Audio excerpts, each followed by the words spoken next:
Have you ever wondered what Islam has to say about getting rich? Is Islam against getting rich? And is richness necessarily correlated with evil? The answer is quite simple. Islam is not against getting rich. What Islam is against is getting rich through unlawful means. In other words, as long as someone is getting rich based on a halal living, it is perfectly fine as far as Islamic rulings are concerned. What does Islam say about wealth? Islam has a lot to say about wealth. First of all, wealth can be a good or bad thing like many other blessings. In many cases, Allah tests us with wealth. It is just like a knife. You can either kill someone with it or do a surgical operation and save someone's life. However, certain things need to be considered when it comes to acquiring wealth. The very first thing is that it must be acquired through a halal earning and not an unlawful one. It is then that the wealth acquired would be a source of blessing. The second important thing is that God does not like the accumulation of wealth and not using it in the right way. Allah, in the Quran, God has censured those who accumulate wealth and just count it, instead of spending it in the right way. Point 1. Therefore, wealth must be spent on taking care of yourself, your family, helping those who are needy, and in the way of God. This, meaning helping the poor, has been emphasized greatly in various verses of the Quran. Whether it is in secret or public. Point 2. God has considered invaluable rewards for those who spend their wealth in His way. Point 3. On the other hand, unlawfully acquiring wealth is what Islam considers bad and intolerable. What is contentment? Contentment means that you are happy with what you are blessed with, and you thank God for giving you what you have.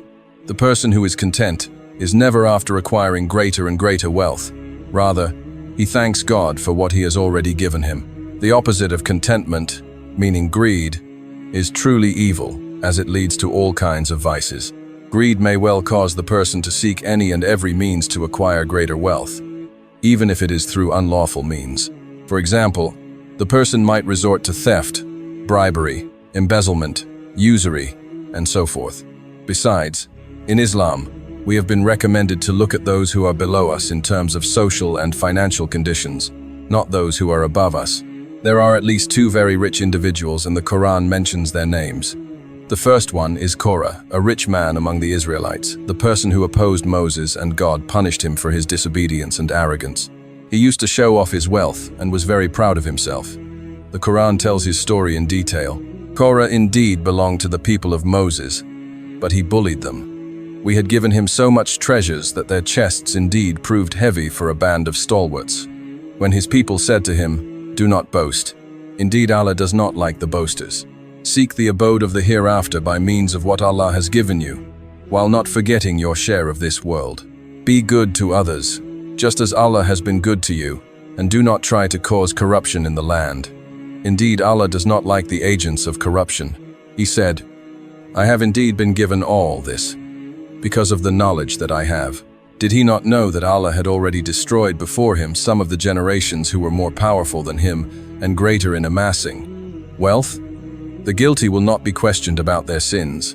So he emerged before his people in his finery. Those who desired the life of the world said, "We wish we had like what Korah has been given. Indeed, he is greatly fortunate." Those who were given knowledge said, "To them, woe to you.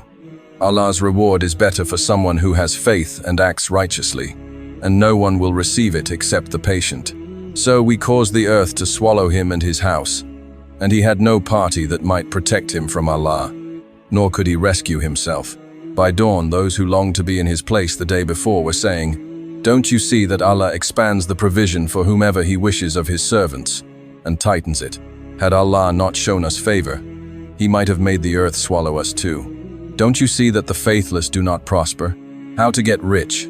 Solomon, the wealthy prophet and king. Another individual whose name has been mentioned in the Quran and was very wealthy yet righteous, unlike Korah, is Prophet Solomon. He was the son of Prophet David, who was also a king of the Israelites. However, Solomon's kingdom was much vaster and had control over all living beings, including humans, jinn, and birds. There are many verses of the Quran that talk about Prophet Solomon, such as this one. Solomon inherited from David, and he said, "O people, we have been taught the speech of the birds, and we have been given out of everything. Indeed, this is a manifest advantage. When Prophet Solomon is quoted in this verse as saying, "We have been given out of everything," it means that he was very well off and possessed plenty of riches that he used for building his kingdom. Although Prophet Solomon was very rich, he was also righteous and ruled justly over his people, while according to most narrations, he lived a simple life. This shows that being wealthy and righteous is not contradictory. The Quran says, "How to get rich? Which surahs to recite to get wealthy?" There are certain surahs and verses that if recited, one's provision and wealth will increase, God willing. For example, it is well known that reciting Surah Waqiyah, Suratu al-Waqiyah, at night saves one from poverty and does not make one needy. Likewise, one of the infallibles has said that reciting Surah Humaza, Suratu Humeza, in one's obligatory prayers causes poverty to be warded off from a person, and one will become wealthy. The noble prophet has said, "Whoever recites Surah Lail, Surah al-Layl, God will give him, so much so that he becomes satisfied, and he will be at ease in his life." Point 8. Surah Dariyat has also been said to improve one's financial conditions if recited regularly. Point 9. Now there are two verses of Surah Talaq, Surah Talaq, that if recited 3 times after one's obligatory prayers, one's sustenance and wealth will be increased, God willing. It is the last part of verse 2 and verse 3 of Surah Talaq. Whoever is wary of Allah, He shall make for him a way out of the adversities of the world and the hereafter, and provide for him from whence he does not count upon. And whoever puts his trust in Allah, He will suffice him. Indeed, Allah carries through His commands. Certainly, Allah has ordained a measure and extent for everything.